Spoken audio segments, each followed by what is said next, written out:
Welcome to a brand new episode of the 314 Sports Show right here on the Variety Sports Network. Super excited to be back after another week of things going on here around the St. Louis area. What's cool about today is it's We Went Blues Day.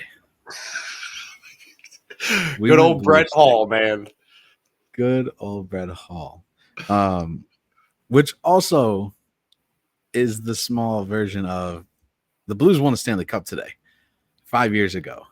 Yeah, 2019. It was a pretty cool experience. I won't lie. Do you remember anything from like your experience watching the Blues Stanley Cup run, or even the game, or even Game 7? Oh, dude. What makes it even crazier on my end, and I still to this day am all in awe about it. I love hockey. I love my Blues. I always have been. And that year, for some, like in 2017 to 2018 season, I watched about 3/4 of the season. I missed a quarter of the season, and I told myself that year, okay, next year, 2018, 2019, I was like, next year, I'm not going to miss a game. I'm going to do everything in my power to watch every single game. If I got to tape it and watch it, even though I know the outcome, whatever. I told myself I was going to watch every game that year. And what a year it was, dude. Like, no team ever has came down from dead last. Basically, you controlled your own destiny. Yes, you had like 10 games left, and you basically almost had to win out. And we made the playoffs. We squeaked in the playoffs, man. And series by series, man, 6 and 7 games, almost each, there was no sweep. There was no game 5. I don't believe there was always came down to game 6 and 7, man. And in the Stanley Cup finals with the hand pass, everybody in St. Louis thought that was it. Everybody in St. Louis thought that was it. Thought, it's in the hole. They didn't catch it and they ended up winning the game, but we came back. You talk about like the Western when the Sharks thing? Well, yeah, the Sharks game. Yeah. I'm talking about the whole playoffs. Just like the biggest impacts that like hit me during the playoffs was like, that's what hit me. Like I saw, like after that hand pass, the team did not give up, dude. They were like, we're not going to let this affect us. And then they went on the rest of the way, man. And it was crazy year. Like I said, no team has ever came from where they were, dead last. And then, yeah, dude, it was crazy, amazing season. I'll never forget it. Yeah, it was something else. It was a blast. I'm gonna eventually walk over here and pull up if I can find that jersey. I don't know where I set it. It might be hanging up. It is hanging up. So I'll grab it here in a second. But the hand pass against San Jose was that moment where I was like here's the bad playoff luck for the Blues. And we're not, to be able to recover from that wasn't going to be easy. And then they come back and what did they go like 12 and they scored 12 goals or something like that, 12 goals in 2 games or 10 goals in 2 games or something like that, like a ridiculous number for the Blues to score. And then they shut the Sharks down those last 2 games too. They didn't give them any opportunity to come back whatsoever. And then you get to the Stanley Cup Finals and you get that behemoth of a team in the Boston Bruins, with Tuukka Rask and Zdeno Chara and Patrice Bergeron and those guys like very experienced playoff contender, playoff guys who've been there before, who know how to play in those situations, and to be able to beat them in 7 games, it really showed. It was just a cool thing from the get-go. He said you watch that team they started at the bottom. They finished Christmas time. They were the worst team in the league. Absolute worst team in the league. And they come back and managed to get themselves to Stanley Cup, and it was the first one in franchise history. So it was a pretty cool experience overall. I mean, it was just neat. It was, man. It was a crazy run. Like we said, we've always for the Blues, we always got in the playoffs, but it was the first or second round exit, man. Right. Always, and to do what we did, to have Berube come in and change this team and give it a meaning, and he just completely changed the locker room and how everybody looked at each other as teammates, and they played for the blue note on the front of the sweater and not for the name on the back of the sweater. And right. I mean, you just saw it, dude. You saw the team. Like I was listening to the radio earlier, and they were saying that there was no all stars besides. I mean, you could say maybe Petrangelo, maybe Ryan O'Reilly, but like there was no O'Reilly, there was no like guy on the team that was like, oh, that guy's a for sure Hall of Famer later in his career. These were all young guys, man, and then a couple veterans, like Petrangelo and Ryan O'Reilly and them. And hello, Josh, welcome to the show. What's up, buddy? And sorry, it's my daughter's first birthday today, so you're good. I saw. I had to take care of first. Yeah, you're good. It's all good. But I forget where I was. Damn it. Sorry. All-star players of the Blues. Oh yeah, but yeah, basically, like I said, it's just a team that just came together and played as a team, not just they had one or two guys that were the scorers or the big defenseman guy that nobody got by, or the goalie. But I mean, if you look at it, if you're deep into the Stanley Cup, if you're in the finals, you most likely have one of the top 5 best goalies in the league. I mean, that's just how hockey works. Usually the teams with the great goalies, because obviously you need goals to win, are usually deep in the playoffs. And then Bennington was just, I mean, unbelievable that year. I mean, some of the saves he made in the playoffs, I mean, game-saving saves, like game-winning saves. Like, he won them games so-handily. I mean, I don't know. I hope he doesn't go anywhere ever. I hope he stays a Blue. I don't think it'll happen like that, because stuff like that usually doesn't happen, and people do get moved around. But I mean, you can't get rid of him. I mean, you just, even if you're rebuilding, I wouldn't. I mean, come on. But it was a remarkable season, dude, and it was. Like I said over and over, I'll never forget it. And I'm in the process of putting my man cave together / studio, and I'm starting to hang up Blues stuff, and it's just like, that was awesome. Yeah. Just kind of reminiscing on the 2019 Stanley Cup Championship run by the St. Louis Blues. Happened 5 years ago today. They finished out that series against the Boston Bruins. Josh, do you have any memories you'd like to share on that cup run? So the cup run, specifically in the playoffs, the hand pass game, I thought I was going to get thrown out of the hotel I was at in Kentucky because I lost it in my hotel room. So that's one big one. Obviously the maroon goal. Against Dallas. It was, whose game was it? Shin or was it Steen? It was Shin against Winnipeg, who got hot.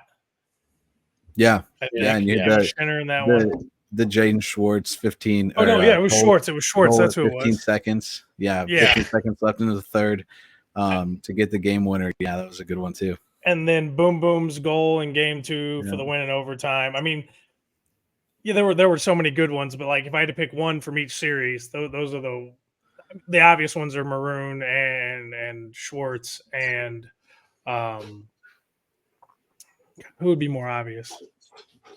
I don't know. I guess Booms wouldn't be the most obvious. It would be Benner standing on his head the entire series against Boston, and that just be what it is there. Dude, it was such a great run. It was magical. It really was, because we were the worst team in the league at Christmas. They called Benner up, and I'm sure you guys have already covered this. Sorry I was late, but I mean, that was when they called Benner up. I was kind of like, with this roster, this should not be happening. And then Benner was lights out. Gloria is established in Philly, and the rest is history. The 11-game win streak was huge. Yeah, I went crazy, man. I was sitting in my basement for Game 7, and I will say this without reservation and without any fear, I cried, man. It was something my dad had always talked about, and as like with a minute left in the game, I called my dad, and I was like, you watch can you believe this? This is happening. We finally did it. We got one.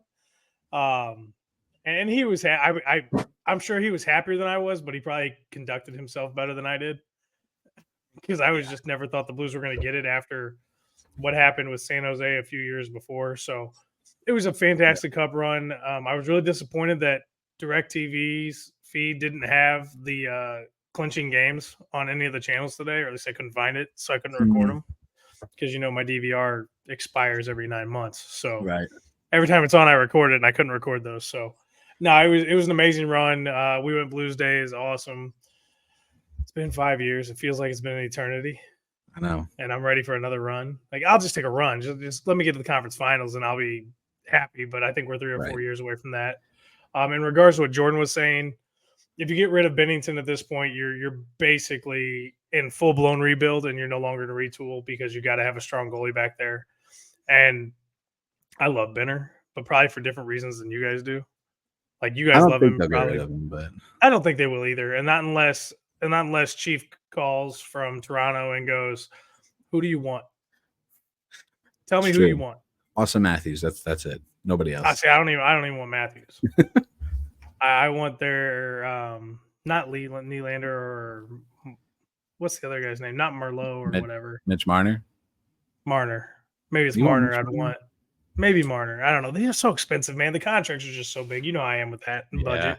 But the cap's going up at hockey, so we could take on a little bit more money. But I'd still rather go get Brady Tkachuk and bring him home, and then go get Clayton Kershaw or Clayton Keller. Sorry, I'm in baseball mode. And bring those 2 kids home and build the team here around what we're probably going to be stuck with Kyrou and keep Thomas, because Thomas is going to be gold. Thomas is good. No, we just got to work on that defense a little bit. And I don't think we're as far away as some people say we are. I think we're a guy to go with Parayko, replacement for Falk, I would say, or probably a replacement for Letty. And then we need somebody else on the third line, and we need a body. We need not a Ryan Reeves per se, but we don't want a Tom Wilson or a Brad Marchand, but we need a guy who's got that tenacity and that I'm not afraid to get up in your face and go sit 5 minutes in the box because I just crushed your head. Give me Tony Twist and Kelly Chase back. Right. Yeah. You guys remember them, right? You guys are old enough to remember them. I mean, I know Tony Twist. There was those kind of guys. There was a Twister shout out, Chaser shout out. Hope you're doing well with your recovery, man. Thinking about you all the time. Yeah, there was this place called Twisters down in Imperial years ago, around the corner of Imperial, Maine, right there. Me and my buddies used to go there every Saturday because it was like $10 or $15, like all you can eat appetizers, and we'd just go there and he owned it. Him and his wife owned it up there, and he would go up there time to time. Tony Twist. Oh yeah, dude, the brawler. I love Twist. You know what does bother me though, is that Thomas wears his number. It bothers me because Thomas is not a fighter. Yeah. Like that number, his number's not retired, right? No. But he's easily one of the best fighters in the history of the franchise, and arguably the biggest tough guy we ever had, and he wasn't big. I mean, Reeves was. I mean, how do you rank our fighters, our big guys? Like Reeves is number 3 to me. No.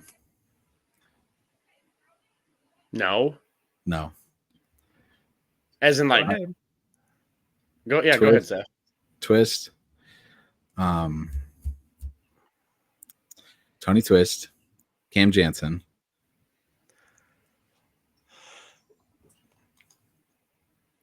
Who am I thinking of? Who's the other big guy? Reeves. Chaser, Shanahan, Reeves. Huh?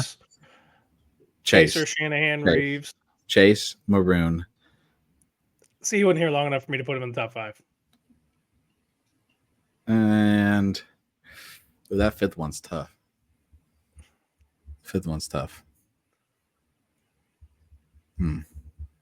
I guess I could go Reeves at 5, but not 3.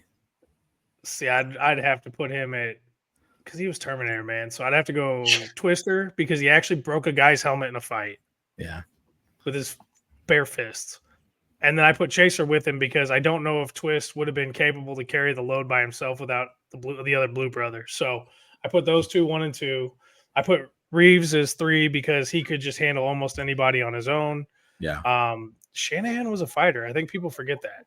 I almost said Scott Mellenby, but I was like, maybe not. Yeah. I put Cam at like 5. Yeah. But I mean, that's just me. But That's you know, fair. I grew up on the stories my dad told me and the stuff I can remember as a child. So that's why those guys are up higher. But don't get me wrong, I love Reeves. Like I'd take him back in a heartbeat just to have him on the fourth line. You know, every other game to go break faces. I mean, I'd be down with that. Yeah, that'd be cool. That'd be cool. Never mind. I'm not hanging that up right there. It just fell off the wall. That's fine. That's fine. All right. Let's talk some BattleHawks. Disappointing loss to the San Antonio Brahmas in this segment of BattleHawks Brigade.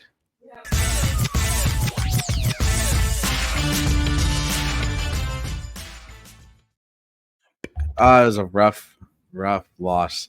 Just yeesh, not good from it was right to the heart. You get an opportunity to have the or be in the UFL Championship game at the Dome at America Center in St. Louis, and they just couldn't get it done. All around struggle from start. There was a little bit in the middle there, probably second quarter, third quarter ish, where they were. Third quarter is where I got my hope back. Yeah, third quarter ish. It was there. It was like 13-9, 19-9, or something like that at one point. Yeah. Well, we scored 12 in the third. I mean, before that, we only scored 3 in the first half. I mean, it was terrible.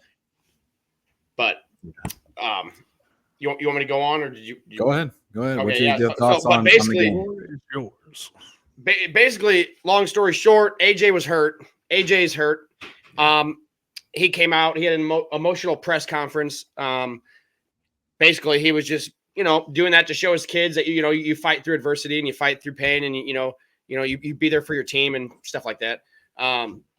Which I get it. I mean, he's a football player, man, and he said he's like, it's not about the money. I don't need the money. It's about showing he's a family dude. He's a dad, man. I get it, and you'll be getting it soon. But he's a dad, dude. So it's all about his kids. It's all it's everything, dude. Like when you have kids, your whole life changes and everything. So I get it. I mean, he wasn't that great on the day. The offense struggled again against the Brahmas. It really is hard to beat a team 3 times in 1 year. It really is. I'm not making excuses.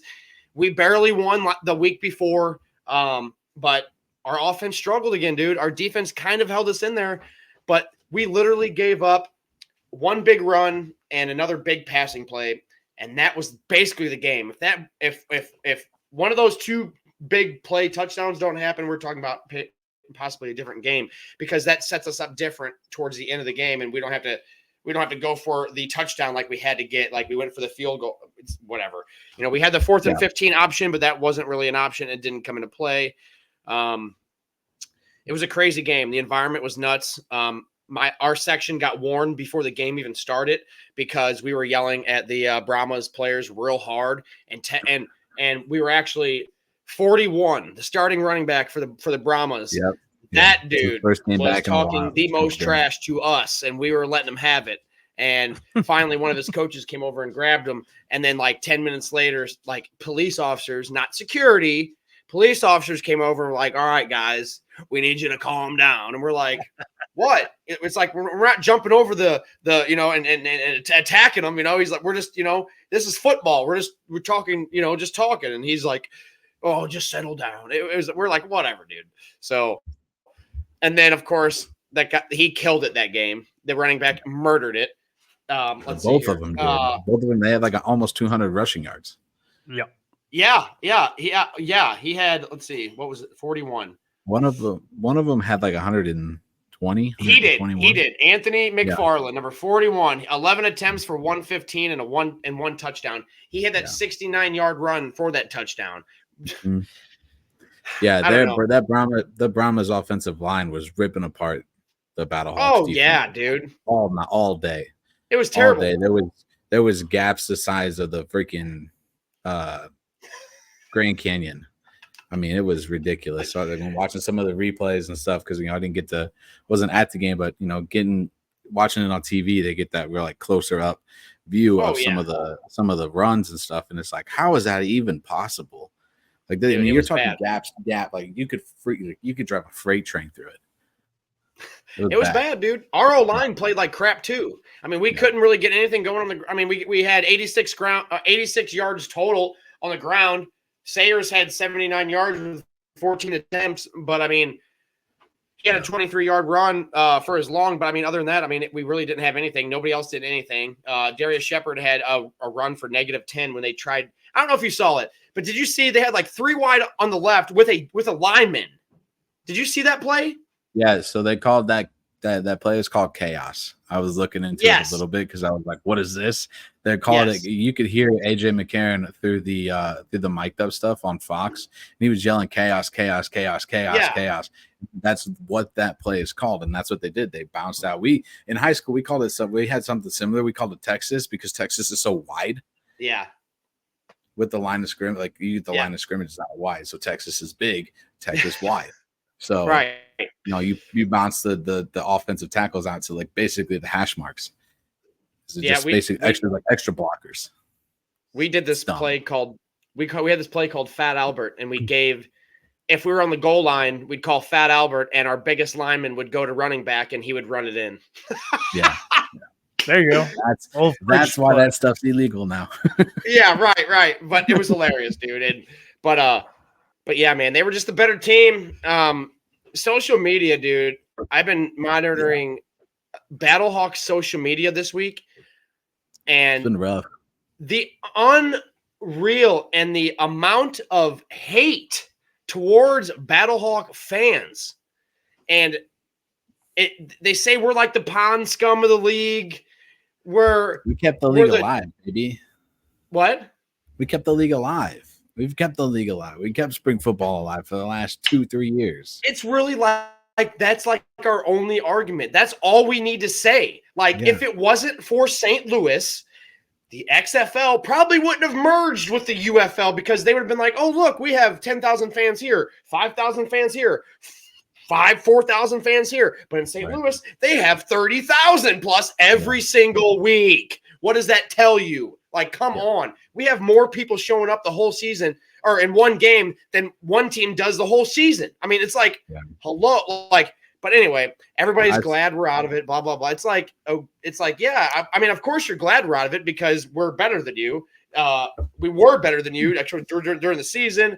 But obviously, we played you for the third time, and you finally got us. I mean, it took you 3 attempts to finally beat us. Congratulations, Brahmas! Like, I hope you get smashed. Like, I don't know. And they're also calling us out because now that we're not in it, they think St. Louis is still not going to show up for the championship game. Now, granted, a lot of BattleHawks fans are now not going to go. I know that's the case, and they're selling their tickets and everything like that. Like that, I've been hearing a lot of that. I've been seeing a lot of that. Yeah. The resale market right now is crazy busy for for the championship, but it's not that busy because obviously it's not that popular at like an NFL playoff game or the Super Bowl or anything like that where it's 70,000. But there are. A lot of people are saying we're not going to show up now because, they're like, oh, show up so you support the league. It's like we are. Like, I'm sure there'll be at least 30,000 there. Now, if the BattleHawks were in it, would there be more? Yeah, of course there would be. It's the home team in the championship game. So, yeah. But overall, this game was terrible. It was being there. You could tell real quick the crowd was out of it. Like the crowd was in disbelief. Oh yeah. What? Yeah, the crowd was. They went up 13-0 pretty quickly. Yeah. It was 13-3 in the first half. Yeah. And that was killer. And then they came out and scored 12 in the second half, and we scored 12 in the second half, and final score 25-15. I mean. There's nothing really we can do. I mean, we also missed a field goal in the last 5 minutes that was kind of crucial on our last drive. But other than that, man, it was just overall a bad defensive day. There's a couple bad penalty calls against us, of course. I'm not just saying that because I'm a homer, but there was some bad calls. There was one that for me, I don't want to say it changed the outlook of the game, but it was 4th and 1. And you would have got the ball back at this point. The Brahmas had the ball. It was 4th and 1. and the defensive line guy, I don't remember which one it was, jumped off sides. Encroachment. Yeah. The defensive coach. You can't at 4th and 1 have that kind of penalty in that game. Right. It just doesn't. You can't do it. It was rough. Like I said. Yeah. And AJ being hurt, I mean, his ankle, I mean, that takes away a lot of your mobility and that takes away a lot of your power if you think about it. I mean, I don't know which ankle it was, but if it's his right ankle, that's the foot that you lean back on, and that's the foot that you step to throw. I mean, that's not the one you step, but it's when you have all your weight on before you take your step and to throw it. So if that's the case, then either or. If it's his left, that's the foot he steps on. Throws. Yeah. Because if it's his left, that's the foot he plants on when he throws, so that's going to hurt. But either way, it was disappointing. It was rough. Yeah. And but do you blame Anthony Becht? A little bit. No. Offensive coordinator, 100%. Okay. Okay. All right. Let's see. Some of these play calls. Yes, some of these play calls, like we were literally flipping him off in the stands. Half of us were looking at him and flipping him off from the stands, and it was terrible because it'd be 3rd and 10, and he'd call a run play. Okay, then it'd be 3rd and 2, he'd call a pass play. We literally ran no slants whatsoever. It was all outside and up the ends, or it was inside and then up and then out, or it was screen passes that got negative yards. The guy does not need it. He's done. I hope he's not back. A lot of people are blaming Anthony back as well. I like the guy. The guy is a coach. He cares for his players 100%. He's here to make them better and get to the next level. That's what he's all about. He's about his fans. He's about St. Louis, and he's, like I say, he's about his players. But it's the offensive coordinator. I cannot stand his play calling. It makes no sense to me. Okay, and then when you call that chaos play and it goes for negative 10 yards, it's like, what are you doing? Like, you're supposed like we talked last week. Do they have any tricks up their sleeves? They tried, and look what happened. They did that stupid little double reverse flea flicker thing too. That cost them a touchdown and threw it to McGarren. Yeah. So that was right in front of me. That was right in front of us, and it like I said, they tried calling the Philly, and it didn't work. Yeah, that's literally what it was. But it was a double reverse instead of a single, or regular reverse. Oh, it was a double reverse, and AJ was like, "Oh, and he Tom Brady'd it, and he didn't catch it." Yeah. So I'm going to disagree with you on who is to blame. Yes, the offensive coordinator is to blame. So I'm with you there, but it's not all his fault, and here's why. And I love Anthony Becht. I think he's a great coach. I hope he's here for a long time with the BattleHawks. So don't get it twisted, all right? No, your opinion. Becht knew he'd already played this team twice this year. He is responsible for the game plan. He is responsible for the coaches he puts in place to call plays, defensively, offensively, and with the special teams. With what we had seen out of Gradkowski the last 4 weeks, he should have taken a more hands-on approach to write that game plan out and to tell Gradkowski, I think I'm saying his name, the offensive coordinator, he should have taken more of an implementation on what the game plan was supposed to be. Yeah. That's why I put it on Becht. He's the head coach. He's where the buck stops. I think he's a great coach. He's a player's coach for sure. The guys love him. But guess what? This roster is not going to look nearly this good next year, most likely. Hakeem Butler's gone. The kicker's gone. You got other guys that are going to be gone because they're going to be playing for NFL rosters. So they're just not going to be back. Does McCarron come back next year? How bad is the ankle injury? And I think McCarron comes back next year. I don't see why he wouldn't unless the roster just looked that bad. But I put this on Becht for not prepping well enough for playing the same team, 3rd time this season, 2 weeks in a row. And he didn't blow him out the week before. It was a close game. He needed to make some major adjustments going into this game, knowing his quarterback wasn't 100. Right. And his running game hadn't been as dominant as they were earlier in the season. That's why I put it on Becht, because he's the man who calls the shots. He could have said, hey, we need to do a different game plan this week. We need to show them less, show them less of this, show them more of this, or even change your formations and help the offensive line, because the offensive line couldn't do anything. Throw 2 running backs in the back, run with 3 receivers, or 2 receivers and a tight end, whatever you want to do. Yeah. But provide AJ McCarron, who's injured, who can't escape as well, some more protection. Something. And after the first quarter, or even the first half, some adjustments should have been made at halftime, and that's the head coach's job. So I put the loss on Beck because they were still in it at half. Yeah. That's where I stand on that, Jordan. Just so you know. Yeah. The adjustments that they made didn't do anything. If they made any adjustments, the adjustments that they made weren't I don't want to say they weren't the right ones. I'm sure, looking at things, they probably thought those were going to be the correct adjustments, and it wasn't. Sometimes that happens. I get that too. But at the same time, because like you say, he's the head coach. So all the responsibility, all that stuff falls on him being the head coach of the BattleHawks. In that loss, unfortunately, just for him, unfortunately. In my opinion, would be different if like McCarron threw 3 interceptions, the running backs fumbled twice, receiver caught a pass and fumbled, and those are all results in turnovers. That's different. That's a different conversation. Yeah. And I'm not you look at it, not saying that the battle, like they played great, because their first 2 passes of the game were both drops. Yeah.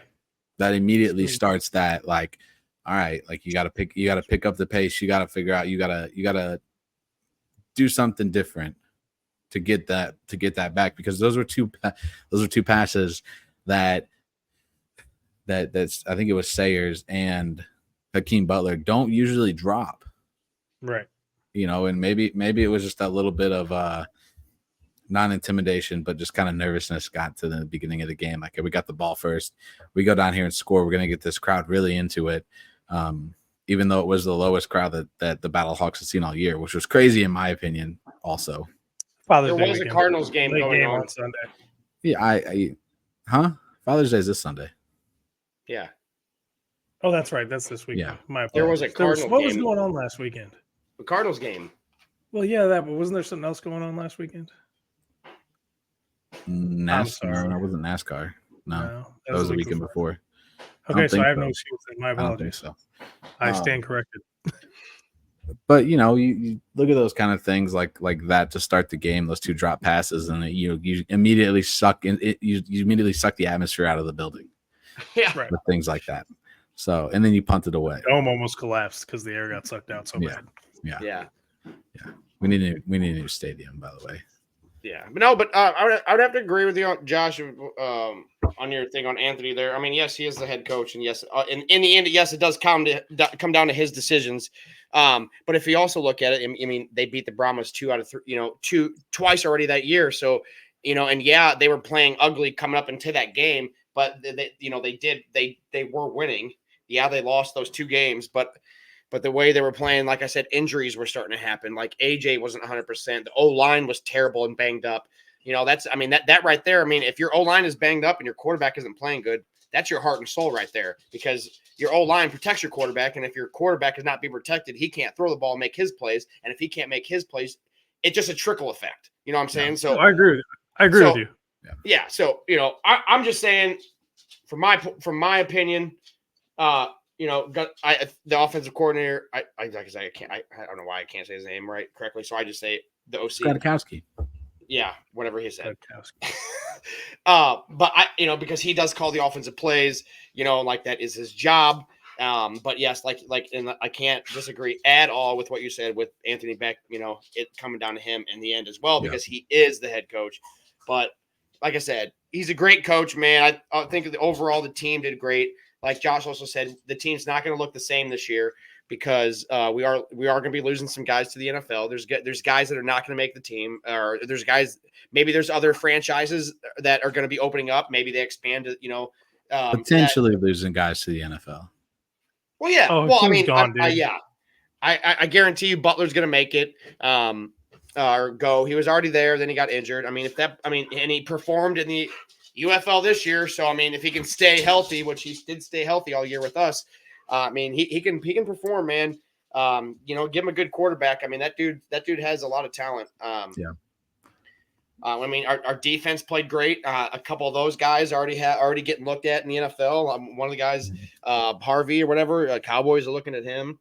Yep, he had a workout with the Cowboys yesterday or today, one of the two. Hakeem got a workout with the Carolina Panthers, and then Andre Schmidt got his workout with the Washington Commanders. Yeah, and that is our kicker. But yeah, man, it's gonna be. That's the only downside about the NFL or the UFL is that our team is not gonna be the same every year. I mean, it could be completely different from the previous year. It could be good or bad. I mean, but either way, football's here in St. Louis, and we're gonna be there just to support it regardless. And yeah, we got the championship this weekend. It is Father's Day. I'm taking my son with me. He likes going to the football games. And he was on ESPN that one time. I'll never forget it. And it was awesome. I did see you guys on TV. Actually, we were the opening credits of my line. I had my Superman shirt on just because it sticks out really big. And my phone was blowing up for my people, but my friends and family.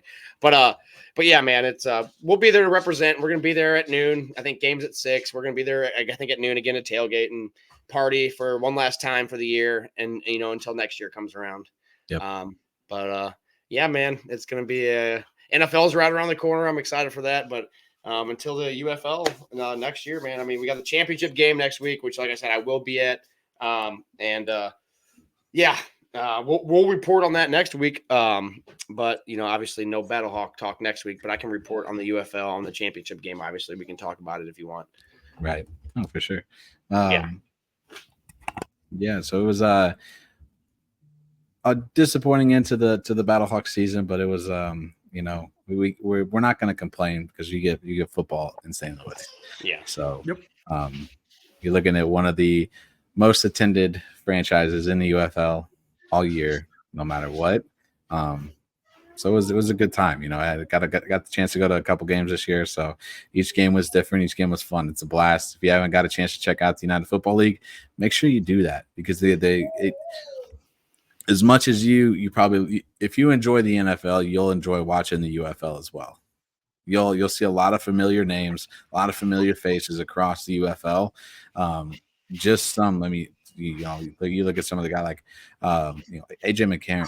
AJ McCarron is one of those guys. Especially if you watch college ball, if you're a big college football guy, a big college football person, the UFL is where you want to watch your football in the springtime, especially because you're going to see a lot of these guys in the NFL at some point in time. Real quick, before we move on to Cardinals talk, do you agree with the UFL MVP being Martinez, a quarterback out of Birmingham, even though he got benched in the championship game? Do you think that was the right move? Real quick. I mean, him being MVP, I mean, he had the most impressive season out of everybody. I don't know who else you would really give it to. I mean, Akeem Butler got player of the year. Offense, yeah. So, I mean, that's who I'd want to be the MVP. But yeah. That's second to MVP, I guess you could say. I mean, most valuable player, and then what he got. I mean, it's like player of the year. First to last. Yeah. Okay, Ricky Bobby. Anyway, next left turn, baby. Yeah. Anyway, but yeah. So I mean, I don't know. He got benched. I didn't hear why he got benched. Oh, he was awful. Oh, he was awful in the game against Michigan. Awful. Really? It was Michigan had a chance to win the game. Michigan should have won that game, and they just absolutely just stopped playing football. Yep. It was nuts.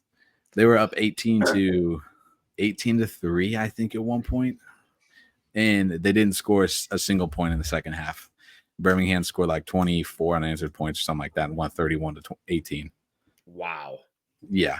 Stupid stuff. In the third quarter alone, there was 6 turnovers. 6 turnovers. It was crazy. the craziest thing I've ever seen. It was Michigan had the ball. I think they fumbled. No, Birmingham had the ball. They fumbled it. Michigan gets the ball back. First play, pass, picked. It was stupid. How some of it went, and then Birmingham gets the ball back, throws a pick right away. Yeah, like 2 plays in, and then Michigan gets the ball back, throws a pick again, like within the first 2 or 3 plays of the offensive series, and Birmingham takes it back for 6, and that changed the whole outcome of the game. Yeah, whole outcome of the game. It was nuts. Well, Jordan, I appreciate all the work getting BattleHawk stuff together and whatnot. I know it's disappointing that we don't get to cover it one more week at least. But we'll talk about the UFL Championship game next week just a little bit. So it'll be a fun time. But hey, let's talk about let's talk about the Cardinals a little bit. Josh, are you ready for this? Yeah, let's do it. All right. What a team! What a ride! The Cardinals are world champ. Not this year. You say that every time. Well, I guess one of these weeks I'm going to go, this year it's going to happen. Yeah, one of these weeks. Maybe one of these weeks next year.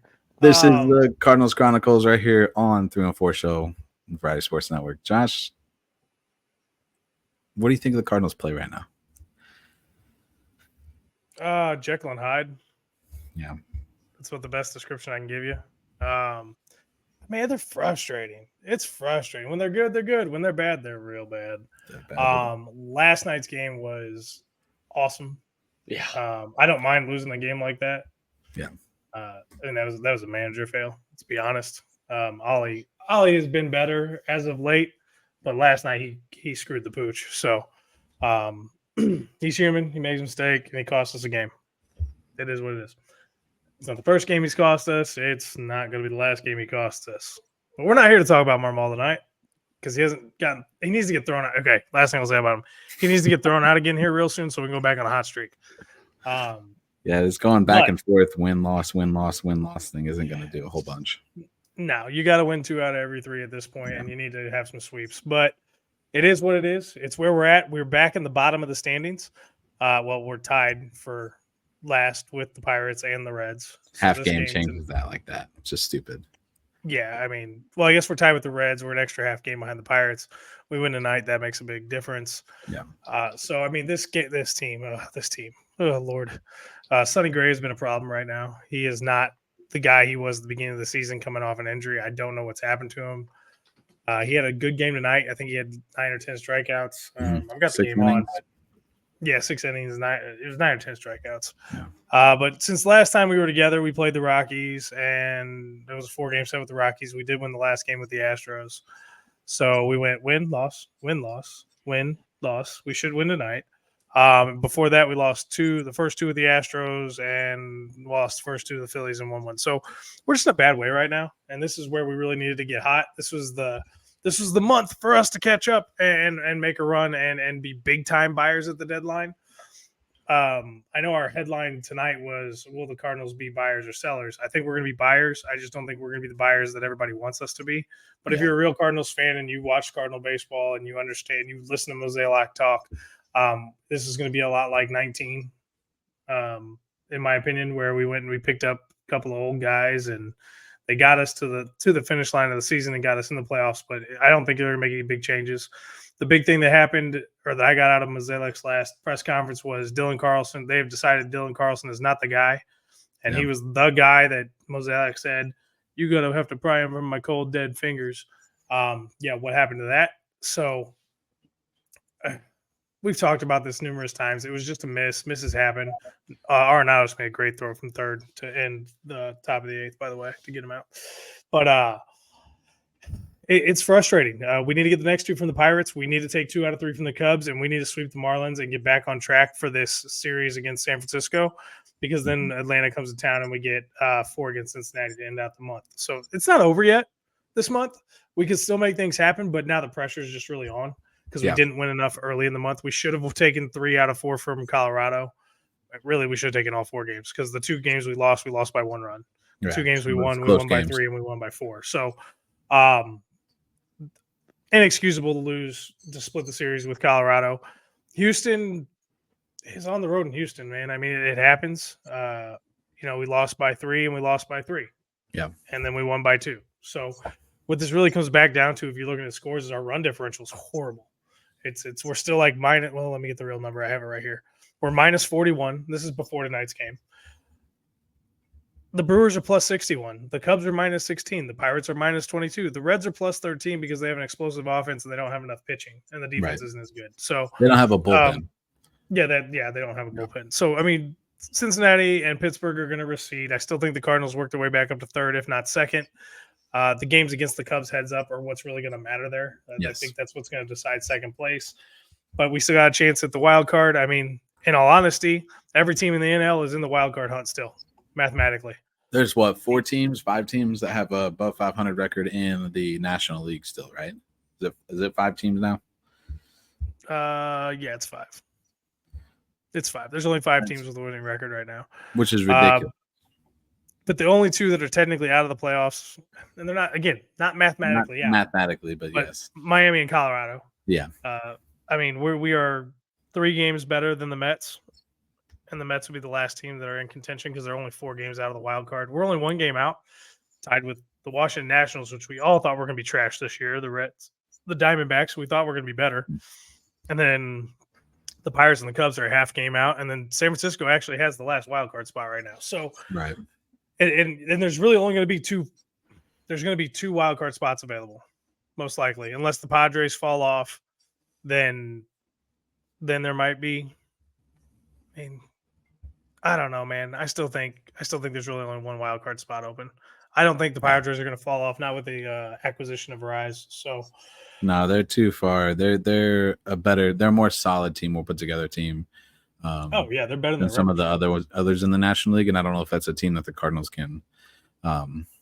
They could probably compete with in a game, but I don't know if it's in a series. I don't think that's a team the Cardinals can compete with right now.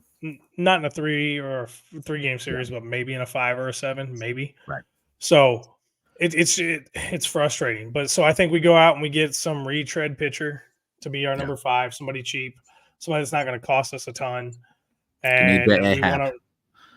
Yeah, and then apparently they're going to go get a right-handed center fielder. So, I mean, unless Dylan Carlson gives up swinging from the left side, do they not trust Siani enough to play? I mean, he's been playing center. Yeah, that's fair. He's like what at this point, 126 or something like that, 128. Yeah, it's bad. I mean, so we talked about would we rather have a relief pitcher, a starting pitcher, another bat a couple weeks back. And, I said a starting pitcher, which obviously a starting pitcher that's good and dominant will help keep runs against down. But at this point, nobody in the outfield hits. Heck, our starting outfield isn't even the outfield we were supposed to have at the beginning of the season. So it changes all the time too. Well, yeah, because we don't have a consistent lineup, but a lot because of injuries. Right. So, I mean, it's a very disappointing. We really thought after last year that they were going to do something. Then we saw the offseason happen. Gibson's been the biggest surprise and the best acquisition so far. Yep. Wynn has been phenomenal. It's just been a bad year. And we may end up we have to be honest with ourselves at this point. We may end up in a stretch like the Cardinals had in the 70s. So yesterday you had a 7.89 of Carpenter hitting 207, Page is hitting 0.09 or 0.97, and Siani hitting 0.97 or 197, which he's bumped that up to 200 flat now, just so you know. Thanks for the stats there, Chris. I didn't have those ready on the fly. Great, man. I hope you're doing well, buddy.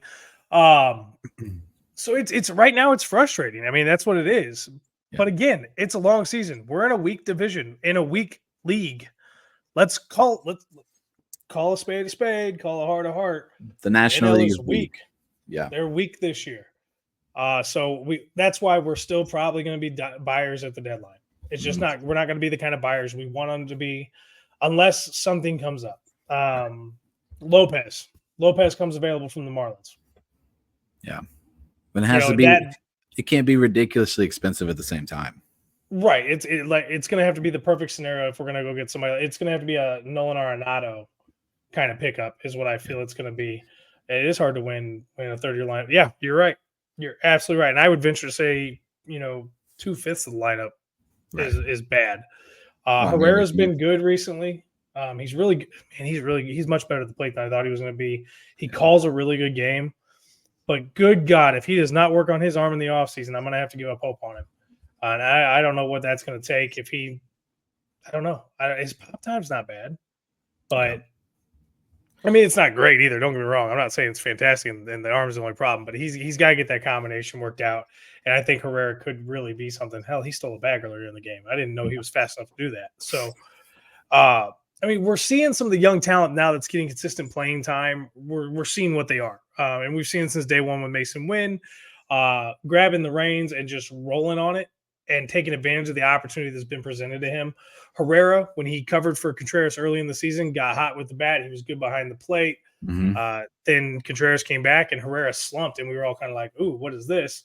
And then Contreras is obviously out with the broken forearm. And Herrera will be back soon.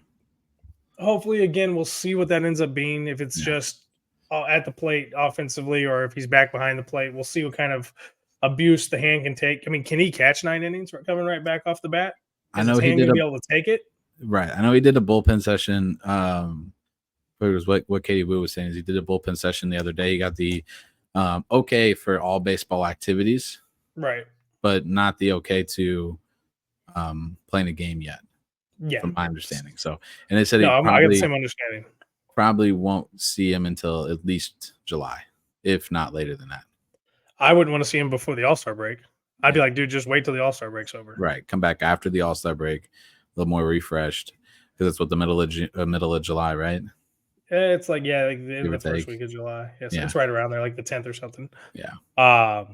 So I mean, in all fairness, if I'm Marmol, I'm going, hey, Wilson, I don't care if you're ready.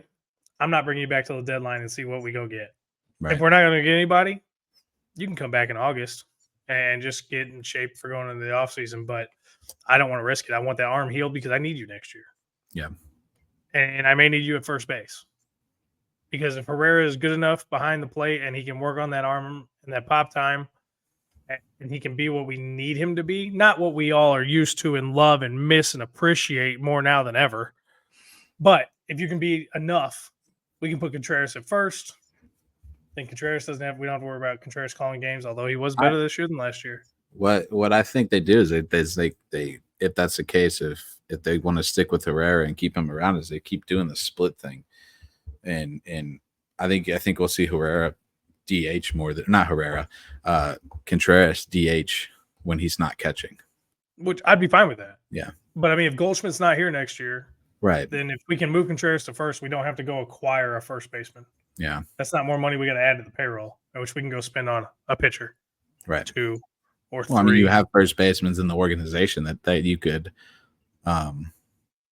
adapt to play first base. You got those kind of guys. Yeah, we do, but how well is it working right now for us moving guys around from positions they naturally play? Well, you got to keep them there. There's no moving them around anymore. You got to keep them at that first base spot, rather that's Jordan Walker, rather that's Alex Burleson, rather that's Nolan Arenado moving to first base. Which again, I've said that a long time ago. Move Arenado to first, put Walker back at third. Yeah, rather it's something like that. Said put Walker first. It doesn't matter to me. Just get him back in the infield on the corner. That's their spot. And what's going to suck though is that they do decide to move Walker back to the infield. Is he's been working on it playing in the outfield for the last 3 years. So that he really didn't even go to the outfield until the middle of last year. Yeah. I thought he was playing the outfield in Memphis. Excuse me, in the middle of the year before. So 2.5 years. Yeah. So not quite 3 years. I'm sorry. But close enough to 3. Close enough to 3. I'll give you the 3. You young kids. It's close enough. It's close enough. It's close enough. We're not going to be accurate. We're not going to be precise. We're going to be accurate. 2.5, 3 years, give or take. 2.5, 3 years. So I don't know if that's something that the Cardinals would be looking to do either, is move Walker to the infield again. I have no idea. I don't think so at this point. I think he's improved enough defensively that he's not going to be a defensive liability. Right. He may be average or a click above or a click below average, but he's going to be serviceable. And as long as the bat comes back, he's fine. But this is all based on the bat coming back and him finding it. Right. I think at this point we kind of know he is not going to be back up with the team this year. Yeah. I'd be surprised. I mean, if they we're didn't out bring of it, him up for his bobblehead night. Come on now. Exactly. And I told you guys they weren't going to. Yeah. And you guys are like, no, they'll call him up for his bobblehead. It's already in production. I'm like, no, they ain't calling him up for that. Especially when Newbar went out and he didn't get called up. I was like, yeah, it's over. So I'm fine with him staying down there. I am perfectly fine with him staying down there. Luke and Bacon is getting everyday starts in Memphis, first base. They haven't shown any indication of moving Walker. So, yeah, I don't see them. I don't know if I could see them moving Walker back to first base or in the Not infield. Unless they have to. Yeah. So now if they go out and get an outfield this offseason, then what do you do with Walker? You trade Jordan Walker. It's going to get to that point. It's if they don't do it this year. He's 21 years old. I know. I understand. He's got what 3 or 4 more years of control. No, you let the kid develop. You got, and this is the other problem with you guys. In the MLB, when the MLB always worked, and when your rookies came up out of AAA, they had 3 or 4 years in the minors of experience. Right. They rushed Walker up, and it bit him in the ass. Yep. Let's just be honest. It's not the first time they've done this. It's not, but it looks like it's the last. Yeah, it better as be. of right now, at least. I mean, Wynn, they didn't rush Wynn up. Wynn had a really bad offseason or really bad end of the year last year, which is fine. He saw 110 at bats, and he struggled like defensively. He was fine. Yeah, he didn't bat a lot last year. But you look at what he did in the offseason, and you look at him this year, and he's hitting over 300. Mm-hmm. And he's on pace to be arguably the rookie of the year in the NL, unless they give it to Shota Imanaga. Which is stupid because that guy's been playing baseball for years. Bingo, exactly. There needs to be an age rule there where, if you're past 26, you can't get win Rookie of the Year. Mm-hmm. But that's not for me to say. So I don't know, man. I'm torn on it. I think this team has potential to make it to the playoffs. I am just not sure which way I want them to go at this point. Right. I just don't know if I want them to just tank out and me not have my heart in it the rest of the year, or if I want to see them get hot and get into a position to play and make a run. But it's frustrating. My other things bothering me right now, if you don't mind me going into this, is Helsley. He's pitching fantastic. Okay, so most of the time he is. He was fantastic. First pitcher in the MLB to get 20 saves this year. But in his last 5 appearances, he's allowed 8 runs, 9 hits, a homer. He's walked a couple. He blew the game last night. He was responsible for the runs for the go-ahead runs. Right. But I mean, he looks like he's pitching with a little bit of vengeance tonight. He's 14 pitches in, 2 outs, full count, and O'Neill's on second right now. Yeah. And Edward Olivares is at the plate, so he should be able to get him. But Helsley's he's having that dip, and that happens for relievers. That happens for closers at times. We've seen across the board. Yeah. It happens historically. That's the game. So you're ahead of me. You stink. See, I'm just not seeing it. Okay, it was a win. All right, cool. Awesome game. Cardinals win 4-2, ladies and gentlemen. Cardinals win. We're going to continue our streak of win-loss, win-loss, win-loss, win. So if we continue the streak, we'll lose tomorrow at the 1:15 game. We should win, though. Yeah. Check this out. Check how messed up our schedule is.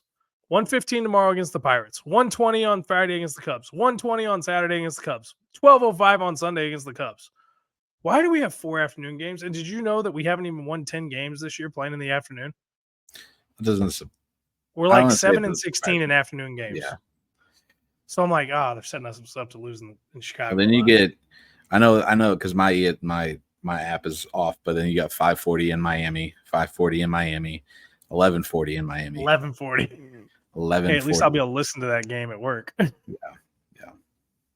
And I'll still have my afternoon 101 ESPN radio to listen to. Right. And then you get the oddball game I wouldn't say oddball game because it's a cool game. It's a cool, what they're doing is pretty sweet at Rickwood Field.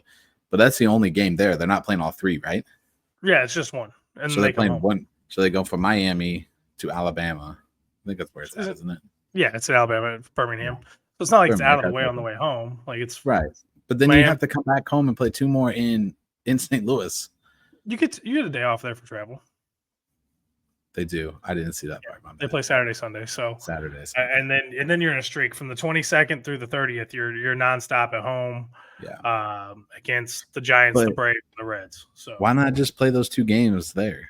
Why not just finish the whole series there? Make it a whole big weekend spectacular. Because then you're taking 3 games away from Cardinals home fans who pay for season tickets. You just can't do that. Drive to Birmingham. Drive the 8 hours, 7 hours of Birmingham. Okay, so then you not only cost to go to the game, then you got hotel and food and everything else, dude. To go see the world's oldest or the America's oldest. You only need to do it one day. Baseball park.